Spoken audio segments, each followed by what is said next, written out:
예, 나른한 오후의 동반자 310 중계석 시작합니다. 자, 오늘 오프닝은요, 이 310 가족 한 분이 보내주신 이 편지를 소개해드리는 걸로 가름하겠습니다. 직접 보여드리고 싶어서 제가 이렇게 갖고 나왔는데요. 자, 지금 이 방송을 보고 계실지 모르겠습니다만 경남 창원에 사시는 김경화 선생님입니다. 김 선생님 인터넷을 할 줄 모른다고 하시더군요. 그래서 제게 이메일도 댓글도 남길 수 없어서 보신 것처럼 이렇게 직접 편지를 써 보내셨다는 겁니다.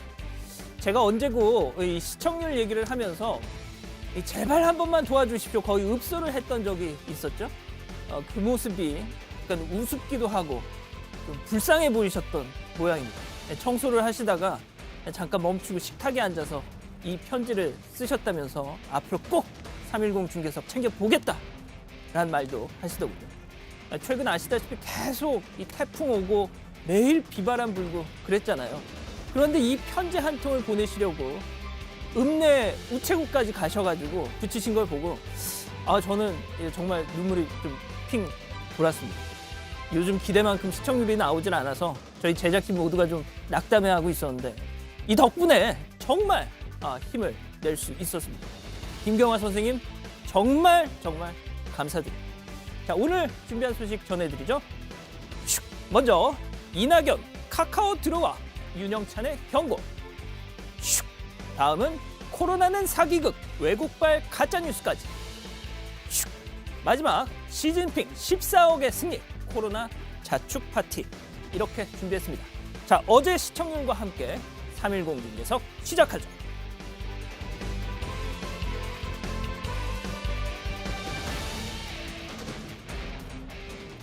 예, 오늘 제 옆에는 고현준 해설위원 나오셨습니다. 안녕하십니까? 안녕하세요. 코로나 괜찮으시죠? 뭐 저야 괜찮습니다만 이제 제 지인의 지인 정도까지는 이제 감염되신 분들이 있더라고요. 아이고야. 이게 확실히 언제 어디서든 누구든 감염될 수 있다라는 그런 긴장감은 가지고 계속 생활하게 됩니다. 그러니까요. 예. 정말 좋은 말씀이네요. 자, 오늘도 짧고 굵게 헤드라인부터 보시죠.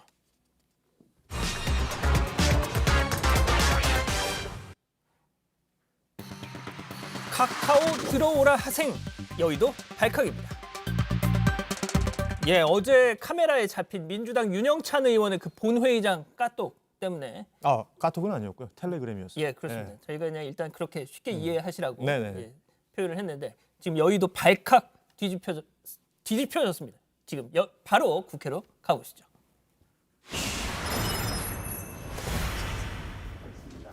왜 포트리 야당에게 지금 기울어진 운동장이었는지 그 의문이 이제 드디어 풀린 겁니다. 이 백주대하에 이렇게 의회의 전당에서 이렇게 언론 보도를 마음대로 좌지우지할 수 있다는 이 집권 세력의 추악한 면이 오늘 드러났습니다. 이거는 한두 번 한 그런 솜씨가 아닙니다. 윤영찬 의원은 왜 청와대에서 국회로 보냈는지 이것이 상당히 드러났다.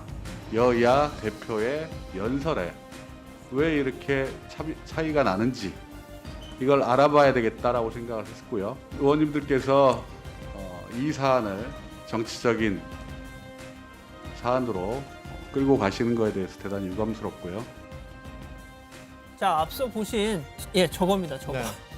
본회의장에서 이상한 문자를 보냈다가는 2층에 있는 그 그렇죠. 기자들 예. 카메라에 줌 쫙 당기면 다 보이지 않습니까? 그렇습니다. 예. 예. 그렇게 보도를 참 많이 해드렸는데 자, 좀 안 보이게 한 그 액정 필름이라도 좀 붙이든지 말이죠. 결국 또 저렇게 보도가 돼서 난리가 났습니다. 그러니까 문제의 장면이 포착이 된 거죠. 어제 이 윤영찬 의원 의원실 그 단톡방 그 방에 있었던 뭐 대화 내용입니다. 포털 사이트 캡처 화면이 보내졌고 그 보좌진이 그러니까 주호영 국민의힘 이 원내대표 연설을 그 연설은 바로 메인에 반영이 되네요라고 이렇게 메시지를 보냈고요. 또 윤 의원은 이거 카카오에 강력히 항의해 주세요. 카카오 너무하군요. 들어오라 하생까지 이렇게 메시지가 진행되던 내용이 사진으로 찍힌 건데, 그러니까 뭐 전날 이낙연 대표의 연설 기사하고 비교해서 형평성에 문제가 있었다라고 판단을 했다는 것이죠. 그러니까 하세요를 치려고 하기 직전에 그렇죠. 하다 보니까 하생으로 됐는데. 말 그대로 순간 포착이네요. 예. 아무튼 문제는 유니온이 포털 회사를 관리 감독하는 상임위 과기방통위 소속이라는 거잖아요. 또 그렇습니다. 네이버 출신이고. 그래서 저거 본 사람들이 좀 속된 말로 이 카카오 관계자 혹시 불려가서 뭐 까인 거 아니냐. 네네. 뭐 이런 얘기까지 하더라고요. 그러니까 뭐 윤영찬 의원 본인은 정당한 항의다 이렇게 지금 주장을 하고 있는데 네. 뭐 민주당 내부에서도 뭐 오해 살 수 있는 행동이었다 이런 지적이 나오고 있는 게 사실입니다. 야당에서는 뭐 지금 호재 잡은 거죠. 예. 국민의힘 같은 경우에는 이제 포털 장악에 민낯이 드러났다 예. 이러면서 앞서 보셨던 여러 의원들이 아주 강한 발언들 내뱉으면서 오늘부터 전방위적인 어떤 파상 공세를 펼치고 있습니다. 그렇습니다. 지금 자 그러면 이쯤에서 팩트 체크를 한번 해보죠. 네. 그 유니온의 그 불만 사항은 전날 이낙연 대표의 연설 기사는 안 올라오고 메인에 다음날 주호영 원내대표의 기사는 메인에 딱 걸렸다. 이거 팩트입니까? 그러니까 결론부터 말씀드리면 사실관계는 좀 틀렸다 이렇게 보는 게 맞을 것 같아요. 그러니까 다음에 1차 선별 기사는 홈페이지에 그 뉴스 배열 이력이라는 부분을 찾으면 쉽게 파악할 수가 있습니다. 이건 일반인도 볼 수가 있는 내용인데 지난 7일에 이낙연 대표 연설 관련 기사는 오전 10시 그리고 또 11시 45분 두 번 메인에 올라왔다라는 게 이제 확인이 됩니다. 그러니까 시간을 거슬러 올라가서 저렇게 찾아볼 수가 있군요. 그렇습니다. 예. 자, 그래서 그런지 카카오 측도 아니 저렇게 찾아보면 나오는데 우리 억울하다 좀 뭐 이런 입장이더라고요. 정치권뿐만 아니라 일반인들도 이제 포털 메인에 걸리는 기사들에 대한 공정성 얘기 많이 했었는데요. 예. 카카오는 2015년이었죠. 독자가 평소 관심 보인 분야에 대해서 뭐 기사, 성별, 연령대 이런 걸 분석해서 선별하고 배치하는 서비스. 그러니까 루빅스라고 하는 일종의 그 인공지능이에요. 모바일 뉴스에 이런 내용들을 도입을 했는데 카카오가 외부는 물론 내부에서도 누군가 인위적으로 뉴스 배치에 관여할 수 없다라고 이렇게 얘기를 하고 있습니다. 이 전적으로 뉴스 배치는 AI, 인공지능이 편집한다라는 입장을 밝히고 있죠. 말씀하신 것처럼 이 포털사의 기사 배치, 편집을 놓고 뭔가 외부에 힘이 들어가는 게 아니냐를 둘러싼 논쟁은 예전부터 그렇죠. 계속 있었잖아요. 자, 이게 윤영찬 의원 본인도 5년 전 네이버의 이사 시절에 직접 국정감사에 나와서 관련된 당시 여당 의원, 그러니까 새누리당 의원들의 질의를 받은 적이 있었죠. 뭐 지금 자료 화면 나오는 것 같은데 예. 그때만 해도 이제 네이버는 이제 기사 노출은 AI 인공지능이 했었고 기사 배치는 전문 인력이 그때는. 담당할 때였습니다. 그래서 이제 당시에 새누리당에서 지금 민주당에 유리한 것 아니냐 이런 지적을 이제 네이버 측에 했었고 당시는 민주당이 야당. 그렇죠. 예. 윤영찬 당시의 네이버 이사는 사실이 아니다. 그게 그러니까 네이버의 이익과 연결되는 것 아니다. 이렇게 부인한 바가 있었죠. 그렇습니다. 자, 지금 어제 뭡니까 메신저 네.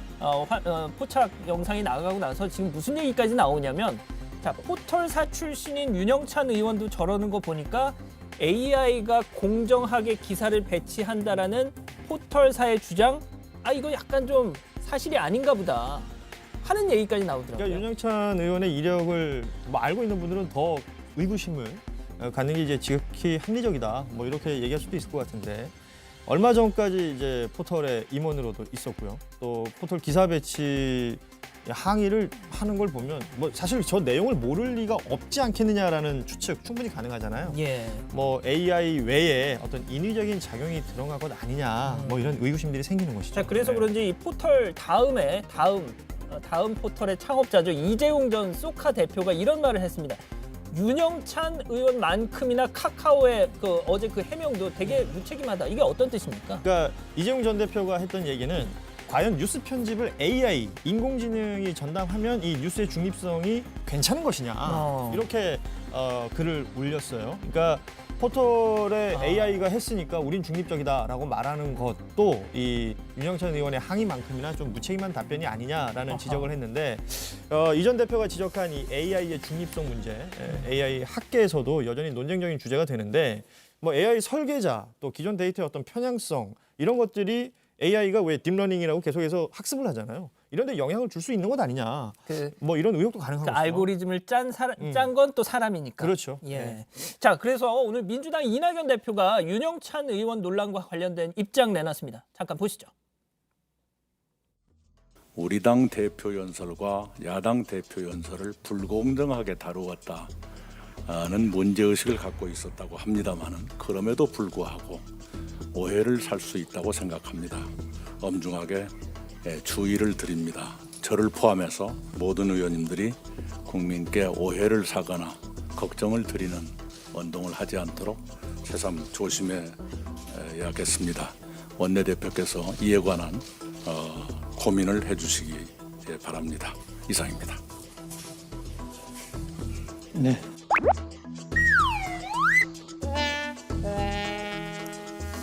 자, 저 마지막에 김태년 원내대표의 갸우뚱 네. 저 장면.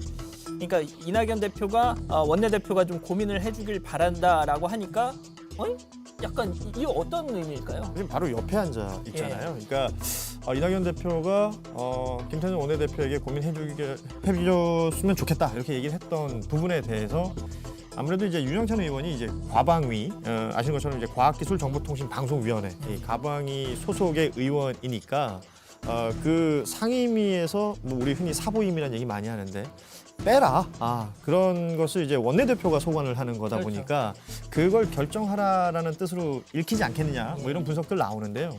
근데 이제 지금 김태년 원내대표의 뭐 반응을 보셨겠지만 한 3초 정도 이렇게 쳐다보죠. 예. 그런 다음에 이제 고개를 갸웃하는 이런 모습을 보였습니다. 그러니까 뭐 이낙연 대표의 수습 체계, 김태년 원내대표는 좀 동의할 수 없다. 혹은 과연 무슨 뜻이지? 이런 반응을 보인 게 아니냐라는 분석이 오늘 나오죠. 민주당 출입 기자들이 저 장면을 보고 정말 많은 얘기를 했는데 네. 보통 지도부가 회의를 할 때는 그 옆방에서 사전 회의를 그렇죠. 하거든요. 그러면 예. 서로 오늘 말을 이런 얘기 낮추고, 나누자. 예. 오늘 이건 내가 얘기할게. 이건 당신이 하시오. 뭐 이렇게 그렇죠. 서로 예. 분배를 하는데 저렇게 김태년 원내대표 반응을 보니까 이낙연 대표가 사전에 이거는 얘기를 안 했던 모양이다. 그렇습니다. 예. 예. 약간 그런 얘기를 출입 기자들이 많이 했다고 하더라고요.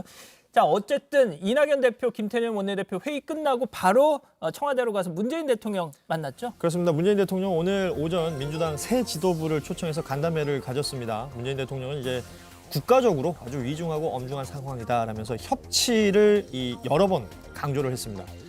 이낙연 대표는 이제 지도부도 막중한 책임감을 느낀다라면서 1대1이어도 좋으니까 여야 대표 간 회동을 추진해달라 뭐 이런 얘기를 남기기도 했습니다. 예. 문재인 대통령이 당청 관계가 거의 환상적이다 하면서 아주 극찬을 했다고 하더라고요. 자, 일단 첫 번째 현장은 여기서 마무리하고요.